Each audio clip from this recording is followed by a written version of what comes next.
세상의 모든 맏며느리님들 안녕하세요. 저는 요즘 들어 맏며느리가 가진 무게감을 온몸으로 느끼고 있는 시집생활 10년차 구독자입니다. 뭐 맏며느리 힘들다 힘들다 말로만 들었지 여기 올라오는 사연들에 비하면 천사 같은 시댁을 가지고 있는 저는 단 한 번도 실제로 힘들다고 느껴본 적이 없었는데요. 갑자기 깨닫게 된 데는 다 이유가 있겠죠. 바로 저희 동서들 때문입니다. 톡톡 사연에 올라오는 억울한 일들이야 뭐 하루 이틀이겠냐만 다른 건 몰라도 제 사연이 그 누구보다 억울하고 그 누구보다 통쾌하게 복수했다 장담할 수 있을 것 같네요. 여러분 혹시 원단 수저라고 들어보셨나요? 요즘 금수저니 흙수저니 이런 말들 많잖아요. 그렇게 따지면 난 원단 수저, 동대문 수저네 하고 제가 나름대로 붙여본 이름이에요.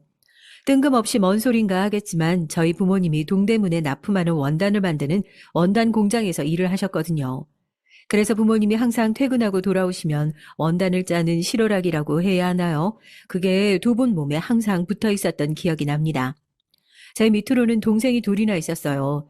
옛날이나 지금이나 가난한 집에서 식구 많아봤자 배만 더 골고 형제들끼리 다툼이나 심해지지 좋을 것이 뭐가 있었겠습니까? 그래도 저는 집에 들어가면 항상 복잡거리는 그 분위기가 참 좋았어요. 부모님은 새벽까지 일을 나가서 늦은 밤이 되어서야 돌아오신 날이 많았고, 그런 부모님의 빈자리를 대신 채울 사람이 없었으니까 장녀인 제가 그 자리를 대신했던 것 같아요.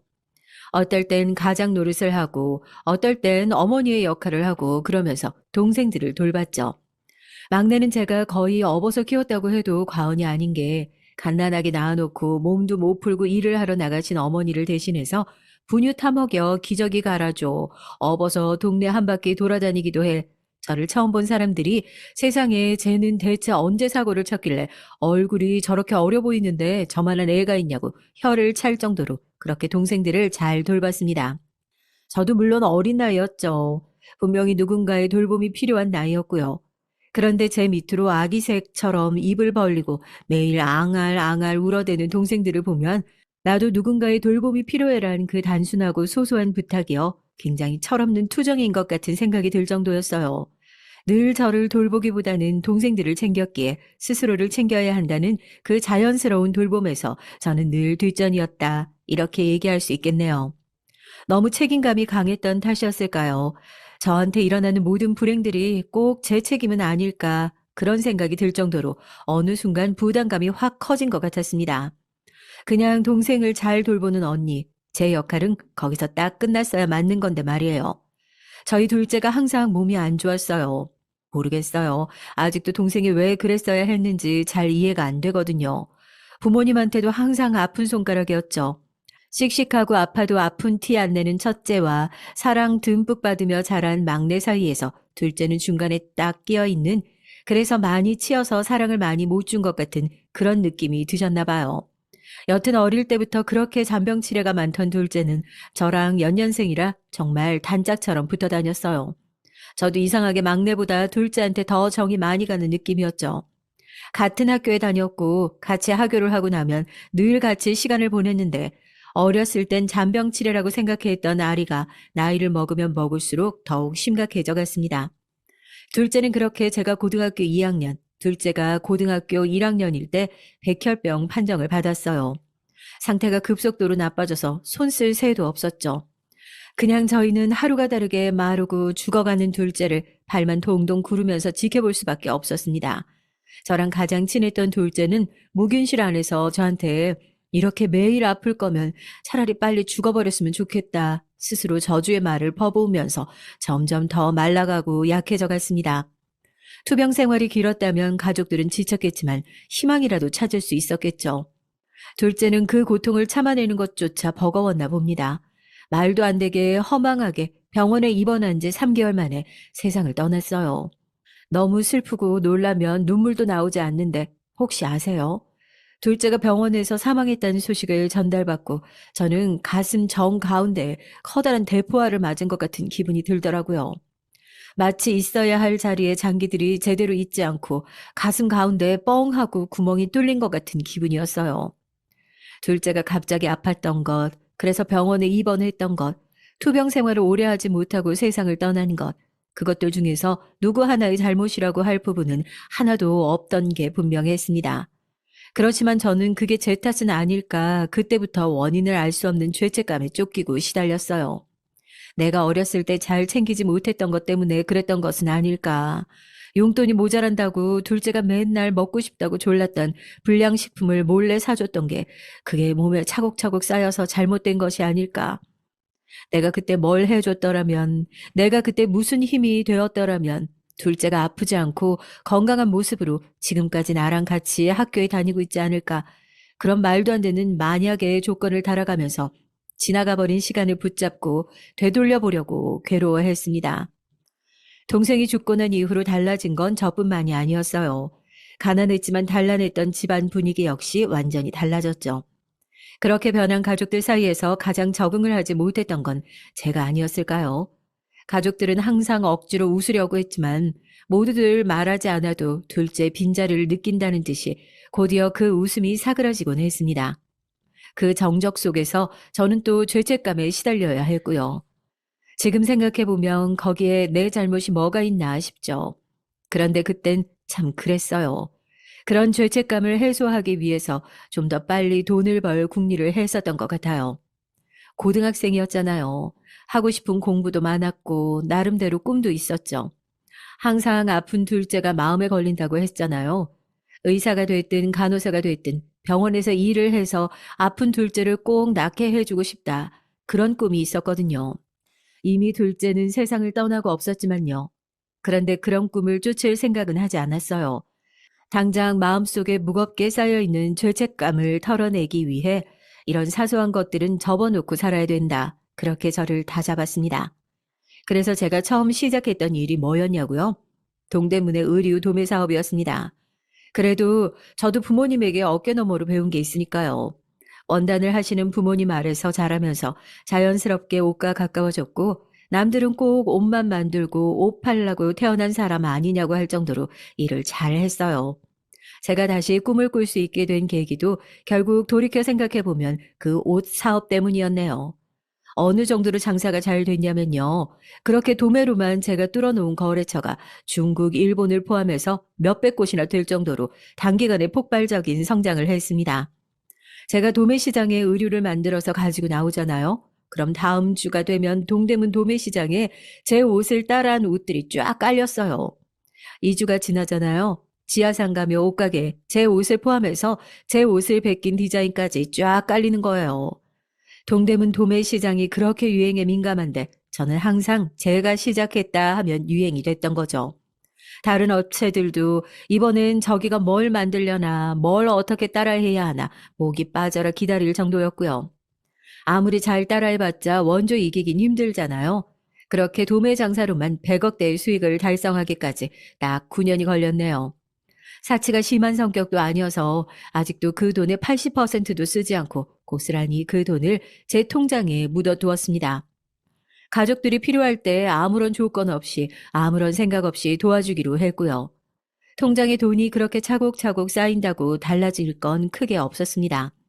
여전히 동생이 기일이 되면 가족들이 일주일 전부터 한마디도 나누지 못할 정도로 어두운 것도 마찬가지였고 제가 아무리 좋은 선물을 해주고 좋은 곳에 데려가줘도 행복하게 웃는 뒤에 어두운 그림자가 끼는 건 한결같았죠. 그렇지만 저한테는 아주 작고도 큰 변화가 하나 생겼습니다. 바로 그동안 가슴 깊이 묻어두고 살았던 꿈 생각이 스멀스멀 올라오더라고요.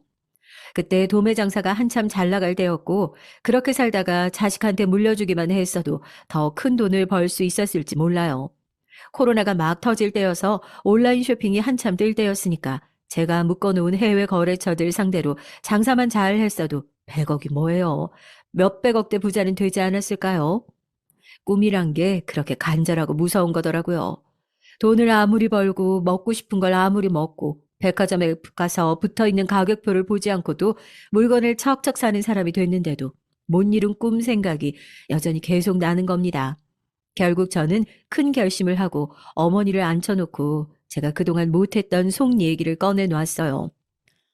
엄마 그거 기억나? 내가 우리 둘째 고쳐주고 싶다고 의사가 되든 간호사가 되든 병원에서 일하는 사람이면 난 둘째 고칠 수 있다고 그렇게 얘기했었잖아.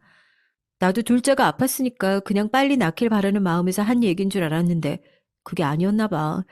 그게 내가 못 이룬 꿈이었나 봐. 이제 성공했다 싶으니까 나도 그 못 이룬 꿈 생각이 계속 나더라고. 엄마 지금 잘 되고 있는데 앞으로 더 잘 될 일만 남은 것 같은데 내가 이거 다 포기하고 꿈 쫓아가겠다 하면 엄만 나 응원해 줄 수 있어? 이런 얘기를 꺼내니까요. 제 얘기를 듣고 계시던 엄마가 갑자기 손에 얼굴을 묻고 막 우시는 거예요. 서럽게 엉엉 소리를 내면서 우시니까 저도 당황해서 엄마한테 왜 우냐. 엄마가 싫다고 하면 나 이 일 계속하겠다. 벌만큼 벌어놔서 우리 네 식구 먹고 살 걱정은 당분간 안 해도 된다. 엄마를 그렇게 달랬거든요. 그런데 엄마가 막 아니라고 고개를 저어요. 그런 게 아니라 너무 미안하다고. 너무 미안해서 그렇다고 제 손을 쓸어내리면서 우시는 거예요. 아이고, 우리 딸 미안해서 어떡해, 미안해서. 둘째 잃었다고, 셋째 걸린다고, 우리 첫째 생각이 나는데도 내 뒷전으로 밀어놓았는데, 엄마한테 이 얘기 꺼내기가 얼마나 힘들었을까.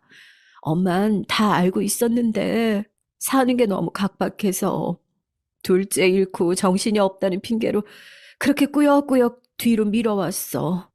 엄마 원망해도 할 말이 없는데, 그거 하나만 알아줬으면 좋겠다. 우리 가족 중에 네 덕을 봐서 고마워하는 사람은 있어도 네 덕만 보고 살자 그런 심보 고약한 사람 없어. 우리가 갉아먹고 사는 게 네 꿈이면 차라리 굶고 말지. 이제 너도 네 인생 살아. 응? 우리 딸, 우리 딸 하고 싶은 거 다 하고 살아. 엄마가 그렇게 사는데 힘이 못 돼줘서 결국 네 힘으로 이렇게 살게 해서 참 미안하다. 엄마도 저에게 말을 하지 못했지만 9년 동안 가족을 위해서 희생하다시피 살아온 저에게 미안한 게 참 많았던 모양입니다. 그렇게 저희 둘이 끌어안고 펑펑 울었어요. 좀 늦긴 했지만 그래도 올바른 길로 돌아온 것 같다고 아빠도 너 그렇게 다 포기하고 일하는 모습 보면서 성공하는 게 기쁘긴 했어도 못 간 길에 대한 후회가 짙을까봐 걱정을 했답니다. 아무도 저에게 씌워주지 않은 죄책감과 책임감이라는 굴레를 벗어던지고 그렇게 29, 늦으면 늦고 빠르다면 빠른 시기에 저에게도 다시 한번 제 꿈을 찾아 도전할 기회가 주어졌습니다. 늦었다고 속상해하기보다는 30살이 되기 전에 그래도 내가 할 수 있는 일에 도전할 수 있다는 게 얼마나 다행이냐 그렇게 매일 감사해 했어요. 9년을 쉬었는데 공부가 어디 쉬었겠냐고요? 그래도 동대문 도매시장에서 버티던 악과 깡으로 오로지 근성만으로 4년제 지방대학 간호과에 들어가는 데 성공했습니다.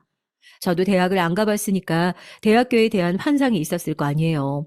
대학만 들어가면 공부는 학교에서 알아서 시켜줄 것 같고 캠퍼스의 로망을 즐길 수 있을 것 같고 아휴 그런데 간호학과 나와보신 분들 자녀들 간호학과 보내신 분들은 다 아실 거예요.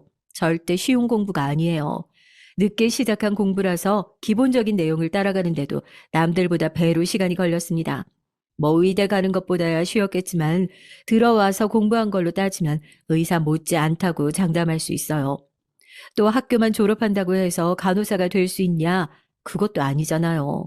간호사가 되려면 면허가 있어야 하고 국가고시를 준비해야 하는데 학교에서 배우는 것을 쫓아가기만 하는데도 숨이 턱까지 차는데 이러다가 시험 공부를 오래 해야 될 수도 있겠다. 학교만 졸업하고 면허 시험에는 명함도 못 내밀고 떨어질 수 있겠다. 불안한 생각이 들더군요. 그때 학교 홈페이지며 공터에 가면 왜 과외시켜드립니다 하는 핸드폰 번호 써있는 전단지들 있잖아요.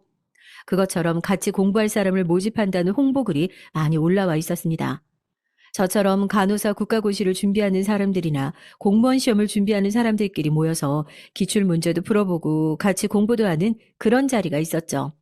제가 남편을 처음 만난 것도 그곳에서였어요. 도저히 이대로 혼자서는 공부할 수 없겠다 싶어서 찾아갔죠. 다들 공부하려고 모인 사람들이었고 시험 합격이라는 공통의 조건을 가지고 있는 사람들이었으니까 저희는 생각보다 똘똘 뭉쳤습니다. 저까지 간호사 국가고시를 준비하던 사람이 둘, 7급 공무원 시험을 준비하던 사람이 셋이었는데 그중 하나가 남편이었고요. 거기 들어가서 아, 공부는 이런 식으로 해야 하는구나. 공부를 잘하는 사람은 이런 식으로 시간을 보내는구나. 그걸 많이 배웠던 것 같습니다. 특히 남편은 그 중에서도 성실함이 무기인 사람이었어요. 스터디 시간이 아침 9시부터 저녁 6시까지다라고 하면 아침 7시에 나와서 밤 9시에 공부를 마치고 퇴실을 하는 악발이었죠. 시험에 합격한다면 저렇게 공부하는 사람이 되겠다. 저도 혀를 내둘렀으니까요. 어쨌든 저는 남편을 쫓아다니면서 열심히 공부를 했습니다. 사심이 하나도 없었다고 하면 거짓말이고 처음에 연애할 생각으로 쫓아다니기보단 말씀드렸던 것처럼 공부 잘하는 사람한테 공부하는 방법을 배우려고 쫓아다녔던 것 같아요. 공부만 하는 사람이었으니까 정신 갈리거나 힘들 때 의지할 곳이 어디 있었겠어요. 늘 붙어 있고 같이 공부하는 사람들끼리 대화 자주 나눴고 그렇게 저희는 같이 공부를 하던 사이에서 서로에게 좋은 영향력을 주는 연인 관계로 발전하게 됐죠. 연인이 되고 조금 더 가까운 사이가 되면서 달라진 점은 서로에 대한 얘기를 하는 시간이 길어졌다는 거였습니다. 저도 남편에게 제가 왜 이 일을 하다가 다시 공부를 하러 이곳에 돌아오게 됐는지, 왜 그런 꿈을 꾸게 됐는지, 아픈 동생이 결국 어떻게 됐는지 얘기를 했어요. 사람들과 가깝게 지내지 않고 본인 얘기를 좀처럼 꺼내지 않던 남편은 대부분의 시간을 제 얘기를 들어주는데 보냈습니다. 저도 뭔가 말하고 싶지 않은 사정이 있구나 하고 더 이상 캐묻진 않았어요. 그런데 저희가 연인이 된 지 얼마 되지 않아 남편이 이유 없이 공부에 빠지는 날들이 종종 생겼습니다. 공부를 하러 모이면 누구보다 늦은 시간까지 열심히 공부를 하던 남편이었고 시험에 누구보다 진심이라 하루라도 공부를 빼먹지 않고 하는 것을 알고 있는데 갑자기 일주일에 두세 번 정도 공부하는 시간을 빼먹는다니까 이상한 생각이 들더라고요. 거기다가 참여 태도가 불성실하다면서 같이 공부하는 클럽에서 빼버리는 게 어떻겠냐는 얘기까지 나올 만큼 대체 뭐 때문에 이렇게 공부를 빼먹는 건지 제대로 물어봐야겠다 싶었습니다. 그리고 그날 저녁 저는 남편의 집 앞에서 무작정 남편을 기다려봤어요. 원룸들이 모여있는 곳에서 잠시만 한눈 팔아도 놓칠 것 같아서 골목 끝을 몇 번을 왔다 갔다 했는데 저녁 시간을 훌쩍 넘긴 시간에 저기서 누군가 검은 봉투를 들고 작업화를 들고 털레털레 걸어오는 겁니다. 하루 종일 집 앞에서 기다렸던 제 남편이었어요. 너 지금 어디 갔다 오는 거야? 오늘 공부는 왜 빼먹은 거고? 그 옷차림은 다 뭐야? 너 어디 공사판이라도 있다 온 거야? 일이 아니라 인생이 지쳐 보이는 표정을 하고 머쓱하다는 듯이 웃으면서 잠깐 얘기 좀 할 수 있냐고 동네에 있는 놀이터로 저를 데리고 가는 남편의 발걸음이 그렇게 무거워 보일 수가 없었습니다. 놀이터에 도착해 그네에 앉아 앞뒤로 흔들거리기만 하고 좀처럼 말을 꺼내지 않는 남편이 답답해서 자리에서 막 일어나려고 할 때 그제서야 그동안 무슨 일이 있었는지 얘기를 꺼내더라고요. 나한테 남동생이 둘 있거든. 사실 네가 동생 둘이 있다는 얘기를 했을 때 그런 것까지 나랑 꼭 맞는구나 싶어서 놀랬다니까.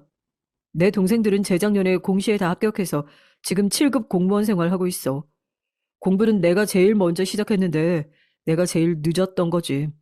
나도 너무 억울한 게 정말 공무원이 내 길이 아니라서 이렇게 시험에 매번 떨어지는 건가 싶을 정도로 운이 나빴어. 4년 동안 정말 종이 한 장 차이로 떨어진 적도 있었고 다 붙은 시험이었는데 사고 때문에 면접에 가지 못해서 떨어졌던 적도 있었어. 운도 한두 번 없어야지 4번이나 없으니까 이것도 내 실력인가 싶더라. 집에서도 이제는 더 이상 지원해 줄 수 없다. 동생들은 벌써 합격했는데 아직까지 장남이 돼서 이러고 있는 내 모습이 한심하신 것 같더라고.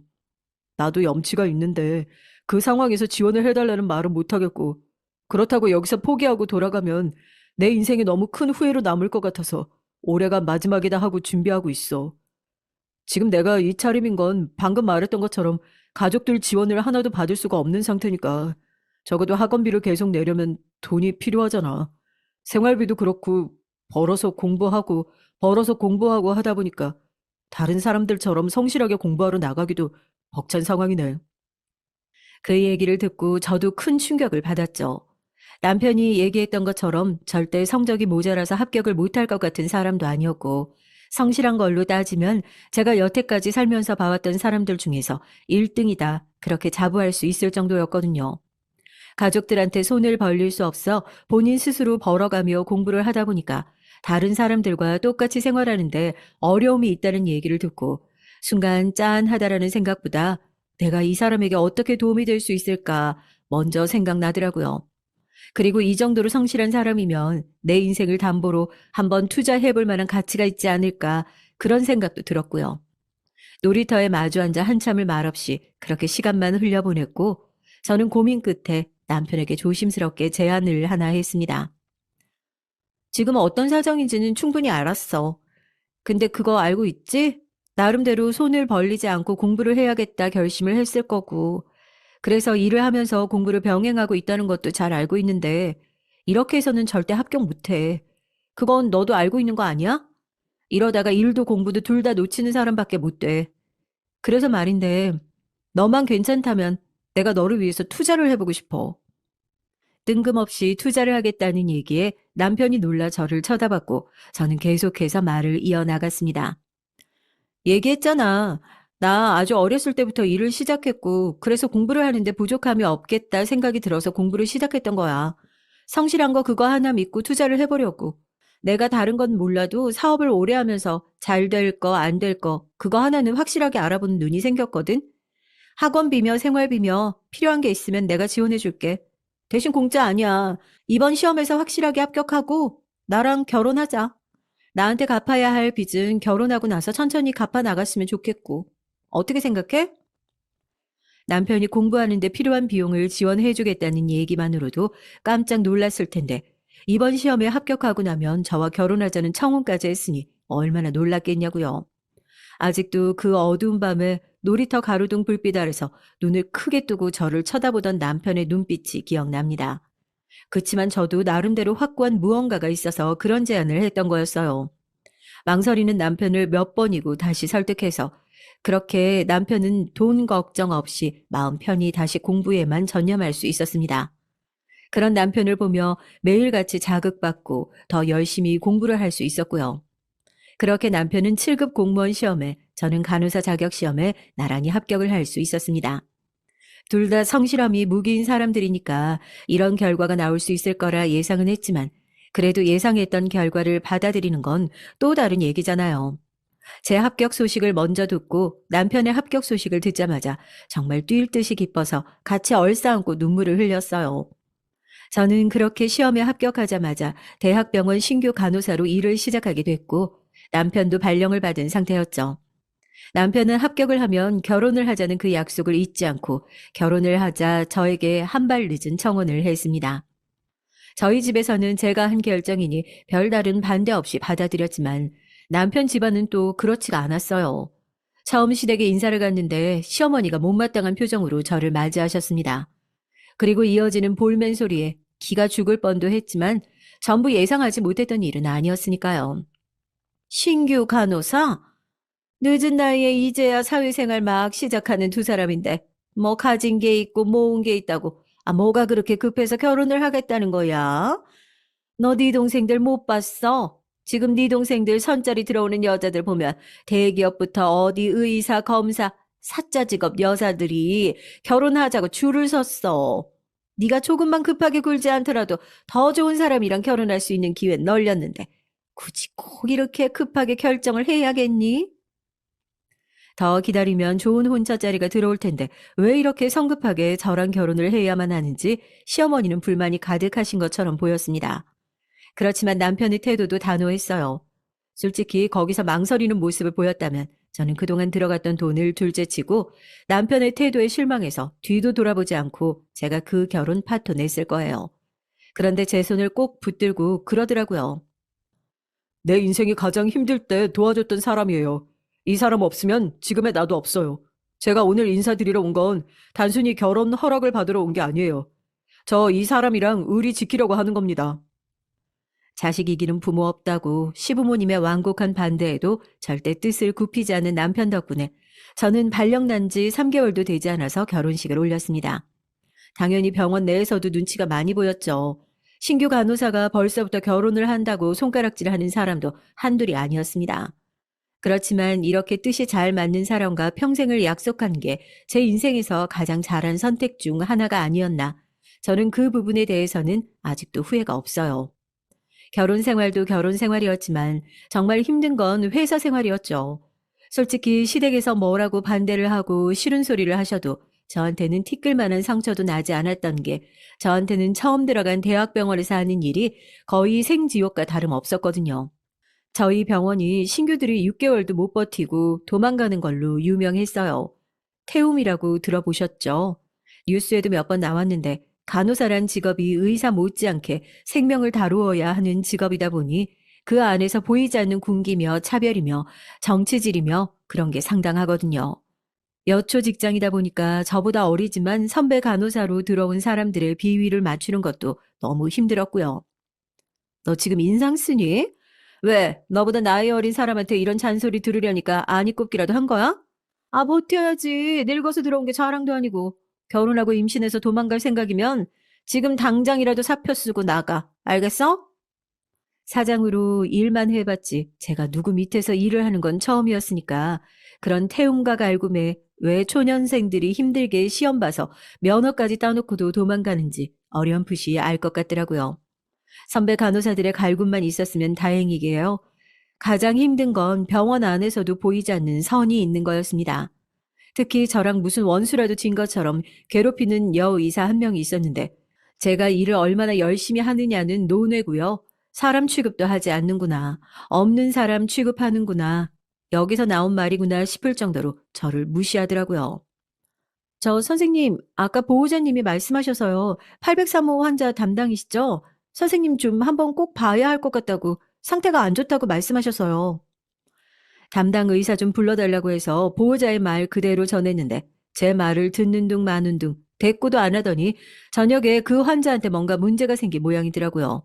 제가 선생님에게 말을 전달하는 걸 본 사람이 한두 명이 아닌데 왜 자기를 부르지 않았냐, 환자 죽이려고 작정했냐. 그제야 관심 가진 건 본인이면서 마치 제가 얘기를 제대로 전하지 않아서 이런 일이 생긴 것처럼 저한테 뒤집어 씌우더라고요. 지금 장난해? 내가 제대로 말을 못 들었으면 붙잡든지 메모를 남기든지 어떻게 해서든 얘기를 전해야 될 거 아니야. 내가 지금 위에 교수님한테 너 때문에 얼마나 깨졌는 줄 알아? 중간에서 얘기만 잘 전달했어도 이런 일 없었을 거 아니야. 복도 한복판에서 차트로 제 머리를 툭툭 치고 어깨를 밀고 일하면서 당할 모욕은 그 선생님한테 다 당했던 것 같아요. 서러워도 어쩌겠어요. 그렇다고 네가 안 들은 걸 어떻게 하냐. 의사한테 대들 수도 없는 위치에 있었으니까요. 할 수 있는 거라곤 집에 돌아와서 남편에게 내가 병원에서 이런 일을 당했다. 정말 억울하다. 그렇게 유일한 제 편에게 그날 있었던 일을 토로하면서 맥주나 한 캔 나눠 마시는 게 제 스트레스를 푸는 전부였습니다. 그런데 사람 인연이란 게요. 왜 옷깃 하나 스치면 인연은 인연이라고. 그 선생님과 저는 정말 악연이다. 병원 밖에서 만나면 정말 가만두지 않을 거다. 그렇게 이를 부득부득 갈고 있었는데 생각보다 정말 빨리 다시 만나게 된 겁니다. 그것도 아주 웃기는 인연으로 말이에요. 첫째 서방님, 그러니까 남편 바로 아랫 동생이 결혼할 여자가 있다. 의사다. 그렇게 자랑을 했었는데 막상 결혼할 여자를 데리고 와서 보니 비껴지세요. 병원에서 저를 쥐잡듯이 잡던 그 여자 의사가 제 동서 될 사람이라고 집에 인사를 온 거예요. 동서도 믿기지 않는다는 듯이 눈만 꿈뻑꿈뻑 뜨고 저를 쳐다보더라고요. 선생님이 왜 여기 계세요? 설마 선생님이 제 형님이신 거예요? 여기서 이 결혼 절대 반대다. 저 의사 완전 사이코패스다 난리를 치고 결혼을 없는 그림을 기대하셨겠지만 그러진 않았어요. 서방님이 이 사람과 꼭 결혼해야겠다 허락을 받으러 온 거였고 시부모님들도 그제야 우리 집안에 수준 맞는 며느리가 들어왔다면서 쌍수 들고 환영하는데 거기서 제가 난리를 치고 반대해봤자 저만 이상한 사람이 되는 거죠. 외려 병원에서 있었던 일은 일이지 않냐. 공은 공이고 산은 산이 집안에서는 사이좋게 지내보자 어른스럽게 인사를 받아줬습니다. 그렇게 저를 죽어라 괴롭히던 의사는 제 동서로 들어왔고 동서가 우리 집으로 들어온 지 6개월 되지 않아 막내 서방님도 의사인 동서의 소개를 받아 결혼을 하게 됐어요. 졸지에 저는 두 동서 모두 의사로 둔 간호사 형님 타이틀을 얻게 됐답니다. 그런데요, 뭐 병원에서 그렇게 사람들 무시하고 깔보는 동서가 집 식구가 됐다고 크게 달라지기라도 했겠어요. 사람 본성 어디 안 간다고 하잖아요. 병원에서 말도 안 되는 트집을 잡아서 괴롭히는 못된 심보는 여전했고, 그래도 형님 동서지간의 우애가 걱정이 되긴 됐는지 집에 와서 형님 그건 일이잖아요. 기분 상하신 거 아니죠? 하면서 사람을 슬슬 긁는데 저도 슬슬 짜증이 났던 터였죠. 두 동서는 의사라서 통하는 게 얼마나 많으신지 가족 모임에서 다 같이 모여서 얘기를 할 때도 저만 쏙 빼놓고 자기들끼리 정보를 공유하고 똘똘 뭉치더라고요. 동서들 무슨 얘기를 그렇게 재밌게 해? 부동산 얘기하는 거야? 그쪽 땅 잘 보는 부동산 하나 알고 있는데 내가 소개라도 시켜줄까? 형님 괜찮아요. 형님이 부동산이요? 알아도 저희가 더 잘 알죠. 원래 의사들끼리는 그런 정보도 잘 공유해요. 형님도 관심 있으시면 조금 더 공부를 하지 그러셨어요.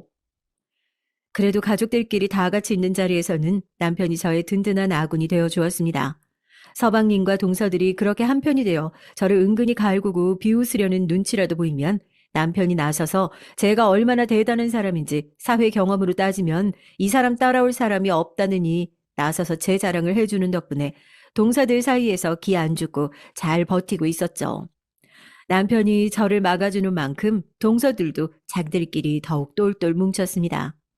저도 속으로 병원이 아니라 집에서 한번 걸려봐라. 그때는 안 참고 본때를 보여줘야겠다. 이만 열심히 갈고 있었죠. 제 이런 분노가 한 방에 터지기까지는 그렇게 오랜 시간이 걸리지 않았습니다. 아버님 환갑이 코앞으로 다가왔거든요. 아버님은 요즘 세상에 누가 환갑을 챙기냐면서 60대면 젊어서 요즘엔 환갑 챙기면 욕먹는다 말씀은 그렇게 하셨지만 그래도 은근히 가족들이 환갑을 챙겨주길 기대하시는 눈치였고 저랑 남편도 아버님 환갑 겸 가족잔치를 어떻게 치러야 하나 고민하고 있던 터였어요. 교대 근무가 끝나고 집에 가려는데 어머님이 갑자기 시댁으로 저를 불러들이시더라고요. 아무리 그래도 네가 첫째고 너는 우리 집안의 맏며느리인데 이렇게 큰 행사가 있을 때 주도적으로 나서서 뭔가 해봐야지 않겠어? 아버지 환갑잔치 때 가족들끼리 다 모여서 식사라도 제대로 함께 하던지 아니면 요즘에 환갑 기념해서 여행도 많이 간다던데 둘째네랑 셋째네랑 잘 상의해서 가족 행사 한번 잘 기획해봐라. 맏며느리면 그 정도는 할 줄 알아야지. 처음에 그렇게 죽어라 반대하시던 어머님이셨지만 그래도 중요한 집안 행사를 앞두니 맏며느리인 저에게 뭐 한번 해봐라 얘기해 주시는 게 제 입장에서는 웃기지만 참 감동이었어요. 그래도 어머님이 나를 며느리라고 인정을 해주긴 하는구나 하는 그런 느낌이요. 저 역시도 시집 와서 처음 준비해보는 큰 행사였으니까 제대로 해내고 싶은 마음이 컸습니다. 다 같은 병원은 아니지만 그래도 병원에서 일하다 보니 서로 스케줄 굴러가는 걸 잘 알고 있고 해서 모이긴 어렵지 않았거든요. 동서들과 제가 사는 집이 가깝기도 했고요. 휴무가 다 겹치는 날 동서들을 동네 카페로 불러 모았습니다. 그리고 아버님 환갑잔치에 대해서 먼저 얘기를 꺼냈죠. 동서들도 알고 있겠지만 아버님이 곧 있으면 환갑이시잖아. 뭐 잔치 수주까지는 아니더라도 이럴 때가 기회다 싶겠더라고. 어머님 아버님도 은근히 말로는 안 챙겨도 괜찮다 하시지만 제대로 한번 챙겨주시길 바라는 눈치고 이럴 땐 며느리들끼리 힘을 합쳐야 하지 않겠어? 난 다들 시간만 괜찮고 여유도 있으니까 이참에 해외여행 다녀와도 좋겠다 싶은데. 제가 얘기를 꺼내자마자 또 병원에서 하는 것처럼 앞에 앉아있는 저를 투명인간 취급하면서 어디가 좋겠다, 어디 병원 원장님 환갑잔치 행사에 다녀왔는데 어디 식당이 괜찮더라 이런 얘기를 하면서 자기들끼리만 얘기를 나누는 거예요. 어쨌든 제가 주도해서 뭔가를 해봤으면 좋겠다 어머님도 그리 말씀하셨으니까 저도 의견을 보탰죠. 거기 식당이라면 나도 잘 알고 있는데 최근에 주방장이 바뀌어서 음식 맛이 영 별로라고 하더라고. 동서들 스케줄만 잘 맞출 수 있으면 가까운 동남아라도 다 같이 다녀오는 건 어때? 우리가 뭐 다 같이 방 잡아서 가는 것도 아니고 패키지 껴서 다녀오면 오히려 동서들 신경 쓸 일도 덜할 것 같고 가족끼리 휴가 다녀온다 생각하면 좋을 것 같은. 형님, 저희끼리 얘기하고 있잖아요. 그리고 동남아요? 이걸 말을 해 마라. 제 말이 끝나지도 않았는데 큰 동서가 제 말을 톡 잘라먹더니 또 은근히 사람 무시하는 그 눈빛으로 말을 꺼내더라고요. 작은 동서도 옆에서 형님 왜 그러시냐고 말리는 척만 하지 제 눈에는 자기들끼리 짝짝꿍 하면서 부추기는 걸로밖에 보이지 않더라고요. 신규 간호사 월급이 얼마나 되는지 뻔히 아는데 동남아 여행이요? 형님 스케줄을 먼저 맞출 게 아니라 돈 걱정부터 하셔야 맞는 거 아니에요? 더군다나 아버님 환갑 여행 갈 때쯤이면 성수기 중에서도 극성수기 때인데 그때 비행기표 값이 얼만 줄이나 아시냐고요. 아, 왜 나도 봐. 형님이 너무 세상 물정 모르시고 얘기하시는 것 같아서 내가 좀 알려주려고 그러는 거잖아. 형님, 뭐 맏며느리라서 주도적으로 뭔가를 해보고 싶으셔가지고 알지도 못하시는데 열심히 달려들어 설명하시는 그 정성 갸륵한데요. 돈이야 나중에 나눈다고 치고 형님이 그 비행기 표값 다 결제할 카드 한도나 나오시냐고요. 숙소는 얼마인 줄 아세요? 작은 동서는 누가 봐도 웃음을 꾹 참는 얼굴로 형님 민망하시게 왜 그러냐면서 옆에서 타박만 하는데 원래 뭐라고 하시는 시어머니보다 말리는 시누이가 더 밉다고 옆에서 그렇게 맞장구를 치면서 저만 바보 만드는 것 같아 카페에서 얼굴이 정말 새빨갛게 달아오르더라고요. 당장이라도 동서들 얼굴에 커피잔이라도 시원하게 끼얹고 나가버리고 싶었는데 괜히 집안에 좋은 행사 앞두고 큰 소리 내는 것도 싫고 그렇게 해봤자 남편 얼굴에 침 뱉기밖에 더 되겠냐 싶어서 어른인 내가 참자 참자 속으로 참을 인자를 몇백 개는 그리면서 집으로 돌아왔습니다.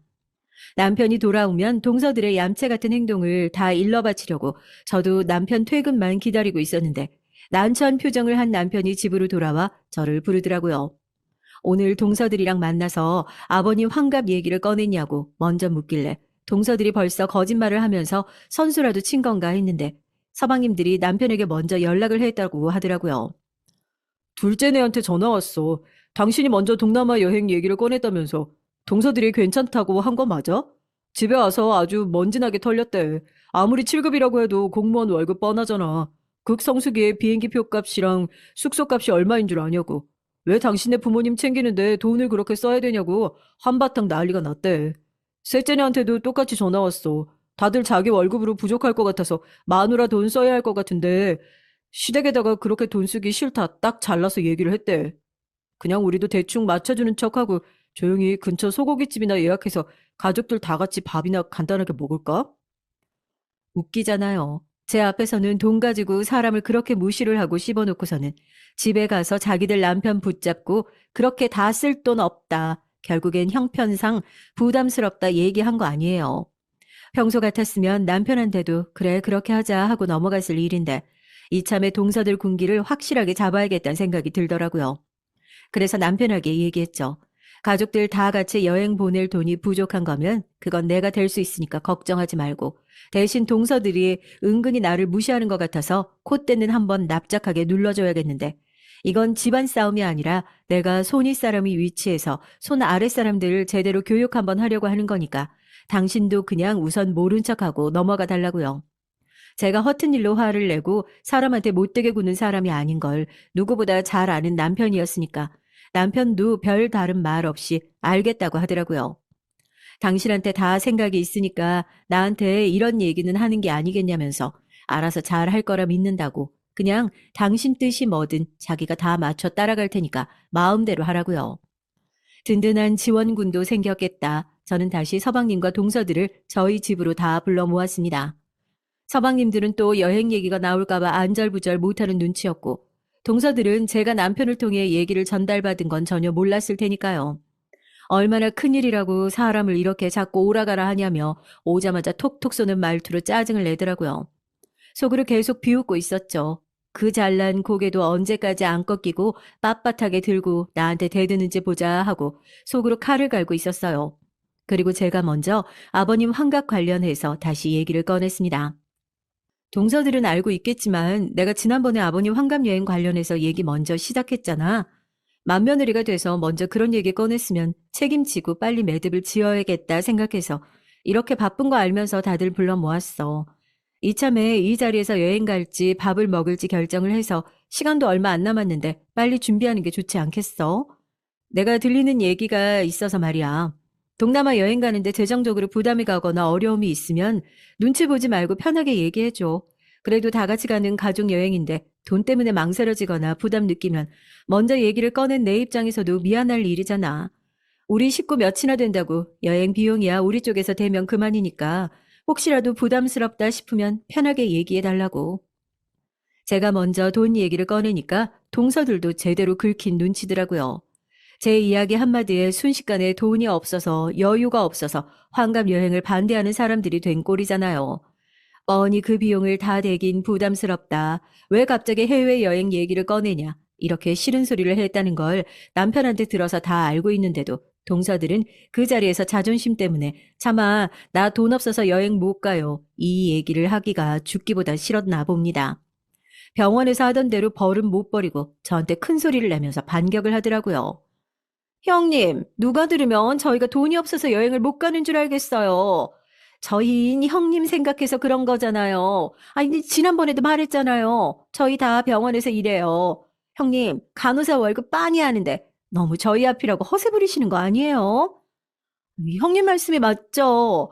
지금 은근슬쩍 저희 불러 다 모아놓고 너희 부담되면 안 가도 괜찮다. 내가 그 비용 다 대줄게. 이런 말씀 하시는 게 사실 형님이 부담되시니까 이런 자리도 만드신 거 아니에요? 형님, 저희 진짜 괜찮아요. 부담이 되시는 건 형님이시겠죠. 바쁜 사람들 모아다가 이런 쓸데없는 잔머리 굴리시는 그 정성이 정말 갸륵한데요. 형님도 아시다시피 저희가 정말 잘 나가고 바쁜 사람들이에요. 이런 장단에 맞장구 쳐줄 여유가 없어요. 자존심이 제대로 긁힌 동서들이 저한테 마구 퍼붓고 서방님들도 이건 좀 심하지 않나 싶어서 저희 남편 눈치를 슬슬 보면서 자기 마누라 뜯어 말리기 바빴는데 같은 병원에서 일하고 있는 큰 동서 있잖아요. 다시 생각해봐도 이 동서가 제일 악질이긴 하거든요. 그 동서가 제 자존심을 제대로 긁는 카운터 펀치를 날렸습니다. 이거 나봐. 형님 말씀이 다 맞아요. 이번에는 형님 장단에 저희도 대충 맞춰드릴 테니까 저희가 말리는 식으로 하고 형님한테 부담 안 가는 선에서 가족들끼리 다 같이 식사나 하고 그러자고요. 아니 대신 다음부터 이런 집안 대소사 상의할 일 있으면 저희끼리 할게요. 굳이 이렇게 바쁜 사람들 모아 불러놓고 시간 뺏지 않으셨으면 좋겠네요. 저희가 어떤 차이가 있는지는 형님이 제일 잘 아실 거 아니에요? 제 말 알아들으셨죠? 병원 밖에서 가족일 포함해서 사적으로 말 걸지 않으셨으면 좋겠다. 그 말씀 드리는 거예요. 저희는 아무래도 급이 다르니까요. 기어이 급까지 운운하면서 난동을 피우는 동서들의 모습을 저도 이미 다 예상했던 바였죠. 이제 그만하면 됐다고 자기 따끔하게 한마디 하겠다고 저를 막아서는 남편을 밀치고 동서들에게 제대로 한 방 먹였습니다. 급? 방금 급이라고 했어, 동서? 아무래도 급이 다르긴 하지. 100억이나 벌어놓고 공부가 아쉬워서 뒤늦게 공부해서 간호사 일을 하고 있는 나랑 생계형으로 꾸역꾸역 의사 일을 하고 있는 동서들이랑 급이 같으면 그건 내가 억울할 일 아니겠어? 그 표정 뭐야? 영 안 믿기는 눈치인데 정 안 믿기면 이거라도 보든지. 동서가 나한테 그런 얘기했지. 비행기표 한 번 다 결제할 돈이나 있냐고. 내 통장 잔고 보면 누구 앞에서 지금 급 따져가면서 생쇼하고 있는지 쪽팔려서 말 못 걸 텐데. 괜찮겠어? 저는 핸드폰을 켜서 그동안 모아뒀던 통장 잔고를 보여주고 연회비가 300만 원씩 나가는 블랙카드를 동서들 앞에서 보여줬죠. 말뿐인 허세라고 생각하고 신경도 안 쓰던 동서들도 제가 집어던진 핸드폰을 주워들더니 이건 조작 아니냐, 이게 잔고가 맞냐, 핸드폰을 몇 번 만져보더니 사실 확인이 끝났는지 아무 말도 못하고 입만 떡하니 벌리더라고요. 그 와중에 눈치 없는 둘째 서방님이 거드는 바람에 동서들 꼴은 더욱 우스워졌어요. 형수님, 어쩐지 저희 형이 갑자기 결혼을 하겠다고 그렇게 가족들 앞에서 데려왔을 때 형님이 뭐 대단한 일 하시는 분일 거다 저희끼리 그런 얘기를 했어요. 당신 뭐해 빨리 형수님한테 사과 안 드리고 뭐 개원을 하려면 부자인 인맥이 있어야 한다 그런 소리나 할 줄 알지. 눈앞에 있는 귀인도 못 알아보는 주제에 무슨 투자를 하고 개원을 하겠다고. 형님, 저는 진짜 형님 괜찮다고 진작부터 생각했어요. 형님도 작은 형님 성격 아시잖아요. 저한테 옆에서 맞장구 제대로 안 치면 국물도 없다고 협박을 하는 통에 전 그냥 옆에서 거들지도 않았어요. 모른 척 듣고만 있었던 거예요. 네? 야, 너까지 진짜?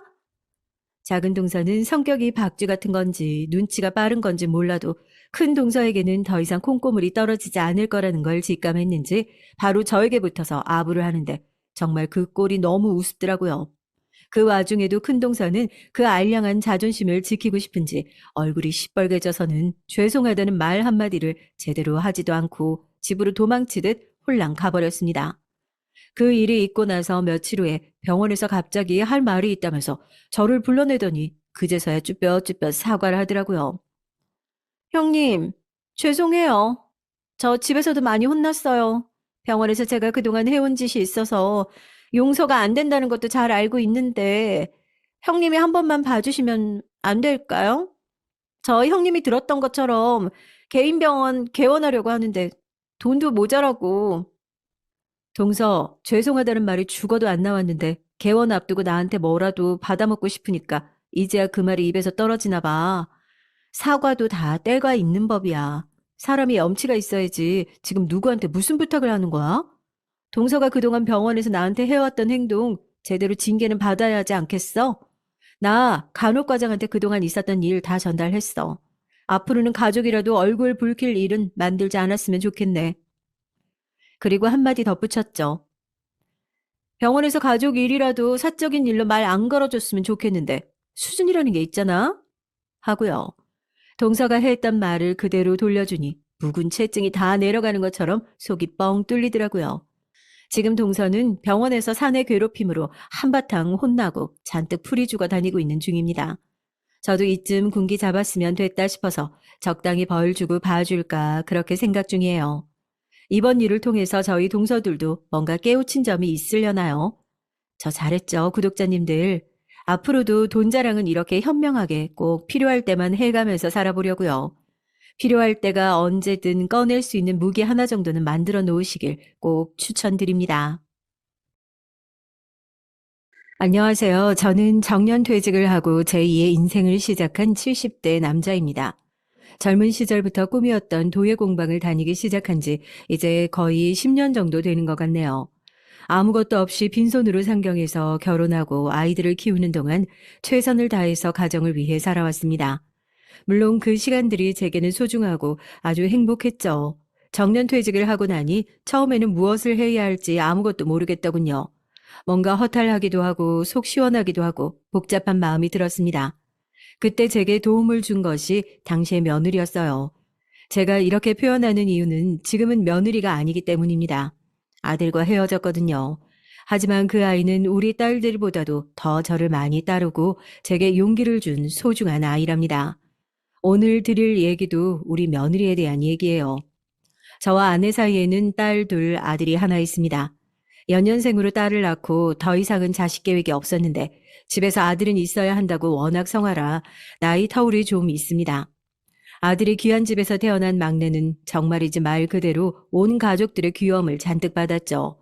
특히 저희 어머님 과장 좀 보태면 첫돌이 되기 전까지 품에서 내려놓는 시간이 거의 없을 정도였어요. 아내와 제가 맞벌이를 해야 하는 상황이라 아이들은 할머니 손을 많이 탔는데 그 중에서도 막내가 제일이었죠. 그래서 그런지 막내는 위에 두 딸아이와는 다르게 때도 많이 쓰고 엄살도 심하고 투정도 심했답니다. 요즘 TV에서 보니까 금쪽이라는 말이 많이 쓰던데 딱 우리 막내가 그랬어요. 어릴 때 사고도 많이 쳤는지 그때마다 할머니 치마폭에 숨어서는 요리조리 피해 다니게 바쁜 아이였습니다. 아마 제 얘기를 듣고 계시는 분들은 부모가 되어서 그걸 가만히 뒀냐고 하실 수도 있겠죠. 네, 맞는 말씀입니다. 그걸 엄하게 가르쳤어야 하는데 귀한 아들이라고 무조건적으로 감싸고만 도는 어머니를 이기지 못하고 시기를 놓친 것은 두고두고 후회를 했답니다. 막내는 자라면서 숱한 사고를 쳤지만 가장 큰 사고는 결혼이 아닐까 싶네요. 대학교 졸업반일 때였어요. 어느 봄날 갑자기 여자애 하나를 집에 데리고 오더니 대뜸 결혼을 한다고 하더라고요. 너무 놀란 저희는 만우절때 못했던 장난을 그제서야 하나 그런 생각까지 했습니다. 결혼이라니 여자친구가 있었다는 사실도 처음 듣는데 갑자기 무슨 결혼인가 저와 아내는 순간 멍해졌죠. 결혼은 무슨 결혼이야 갑자기 아직 졸업도 안 했는데 다짜고짜. 졸업이야 곧 하는데 결혼이랑 그게 무슨 상관 있어요. 상관이 왜 없어. 네가 지금 취직 활동을 하는 것도 아니고 그렇다고 대학원으로 진학을 할 정도로 공부에 뜻이 있는 애도 아니고 자기 앞가림이라도 제대로 못하면서 무슨 결혼을 한다고. 아이씨 그럼 어쩌라고 애가 생겼는데. 아들의 마지막 한마디에 거실은 삽시간에 조용해졌습니다. 저는 제 귀를 의심했죠. 결혼이란 말도 충격인데 거기다 애가 생겼다니 하늘이 노랗게 변하는 것이 이런 경우를 두고 하는구나 그런 생각이 들었습니다. 너무 놀란 저와 아내는 할 말을 찾지 못하고 입만 연신 뻐끔거리고 있었어요. 결국 먼저 정신을 차린 것은 아내였습니다. 애가 생겼다니. 아니 그럼 지금 이 아가씨가 임신 중이란 말이야? 그렇게 됐어요. 병원까지 가서 확인했으니까 확실해요. 아, 쟤예요. 어쩔 수 없잖아요. 결혼해야지. 뭐, 어쩔 수 없어? 지금 네가 그게 할 말이냐? 결혼을 누가 등 떠밀어서 하는 거야? 애들 장난도 아니고. 너 지금 말을 그따위로밖에 못해? 너무 화가 난 제가 목소리를 높이자 아들은 뭐라고 반박을 하려고 했지만 함께 온 며느리가 아들의 팔을 꾹 잡고 당기니 입을 다물었습니다. 물론 불만이 가득한 얼굴이기는 했지만 며느리의 주위에 한 번에 시선을 돌리는 아들의 모습이 생소하기도 하고 의외다 싶은 마음이 들었죠. 누가 무슨 말을 해도 자기가 하고 싶은 것은 해야 하는 성민데 말입니다. 이렇게 갑작스럽게 인사를 드려서 죄송합니다. 책임지겠다는 말의 의미가 이런 상황으로 몰고 가는 것인지 전혀 상상하지 못했거든요. 저는 여기 정호보다 3살 많은 김현지라고 합니다. 치과에서 간호사로 일하고 있어요. 며느리의 똑 부러지는 인사에 흥분했던 저도 마음을 가라앉히고 바라봤습니다. 단정한 옷차림에 눈이 참 예쁘더군요. 이 상황이 자신도 당황스러웠을 텐데 최대한 차분하게 얘기를 하는 모습이 마음에 쏙 들었습니다. 아들의 행동은 조금도 이해가 되지 않아 아들과 똑같은 성향의 사람이면 어떻게 하나 내심 걱정했던 것에 비하면 정말 다행이었죠. 며느리는 부모님이 돌아가시고 나이 차이가 많이 나는 남동생과 둘이 지낸다고 하더군요. 친척분이 따로 없다는 말에 참 고생 많았겠다 싶었습니다. 그러니까 따로 상견례니 뭐니 그런 거 필요 없으니까 그냥 결혼식만 올리게 해주세요. 결혼해도 들어와 살 거니까. 이놈아, 결혼이 어디 도깨비 방망이로 뚝딱해서 해결되는 건 줄 알아?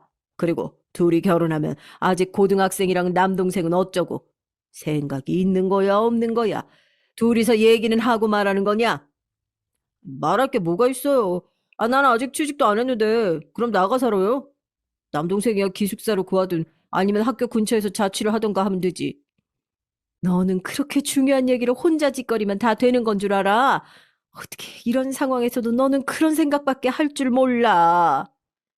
저는 이 철없는 아들의 말에 머리가 지끈거리며 아파오는 것이 느껴졌습니다. 한숨을 겨우 참고 며느리에게 물었지만 며느리는 거기까지 생각할 여유가 없었다고 하면서 말을 아끼더군요. 저는 우선은 좀 더 생각을 해보자고 말하고 이왕 여기까지 온 거 밥이나 먹고 가라고 말했습니다. 며느리는 저녁을 차린다는 아내를 뒤따라 들어갔어요. 그리고는 곧 주방에서 웃음소리가 들리더군요. 오랜만에 아내의 큰 웃음소리를 듣고 있으니 어쩌면 며느리가 복덩이가 될 수도 있지 않을까 기대감이 들기도 했어요. 아까 아들을 말리는 모습도 그렇고 아들이 며느리를 만나 조금은 정신을 차리고 제대로 살 수 있겠다는 긍정적인 생각이 크게 들었죠. 아들의 결혼은 녀석의 바람대로 빠르게 진행됐습니다.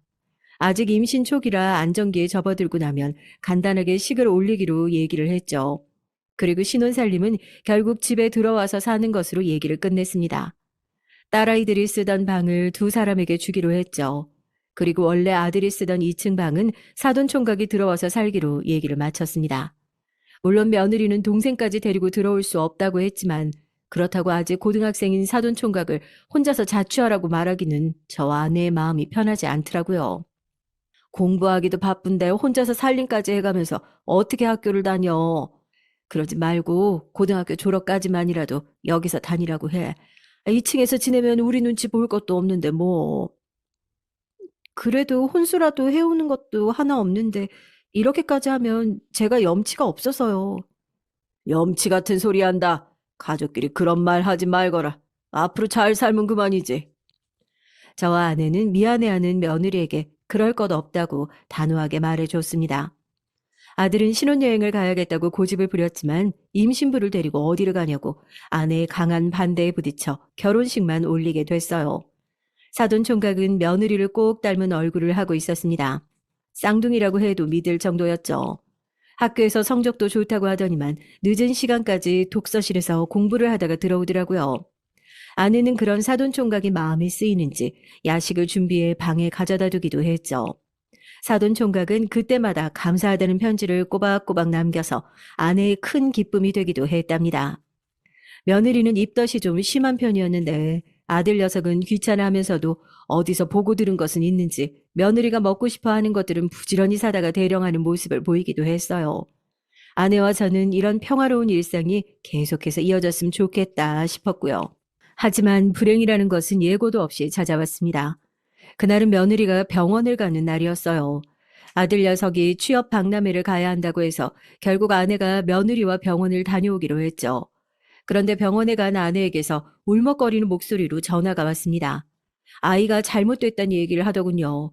저번 검진 때까지만 하더라도 멀쩡하던 아이가 왜 갑자기 잘못되었다고 하는 것인지 순간적으로 이해를 하지 못하고 무슨 소리냐고 되물었습니다. 아내는 길게 한숨을 내쉬고는 어렵게 말을 이어갔어요. 의사 선생님께서 아기 심장이 더 이상 뛰고 있지 않는다고. 그래서 지금 수술 들어가기로 했어요. 아휴, 이 녀석은 전화도 안 받네요. 세아가는 괜찮은 거야? 세아가한테 무슨 문제 생긴 건 아니래? 네, 다행스럽게 산모에게 이상이 있는 건 아니라고 하는데 애가 지금 정신을 못 차리고. 그러니까 당신이라도 정신 차려야지. 괜히 애 앞에서 울지 말고 정신 차려. 지금 갈 테니까. 저는 전화를 끊자마자 자리에서 일어나려고 했지만 다리에 힘이 들어가지 않았어요. 마른 하늘의 날벼락이란 말이 이런 경우를 두고 하는 말이구나 싶었습니다. 부랴부랴 달려간 병원에서 눈물 범벅이 된 아내를 만나자마자 저 역시도 참았던 눈물이 흘렀습니다. 하지만 그 슬픔이 어디 며느리만 하겠어요. 저희는 수술을 마치고 나오는 며느리 앞에서만큼은 의연하기로 약속을 하고 병실로 들어갔습니다. 의사 선생님께서는 하루 이틀 정도는 입원을 하는 것이 좋다고 했죠. 마취에서 깬 며느리는 저와 아내의 얼굴을 보자마자 큰 소리로 눈물을 터뜨렸습니다. 끊임없이 죄송하다고 말하는 며느리를 아내는 꼭 껴안아주며 그 누구의 잘못도 아니라고 말했죠.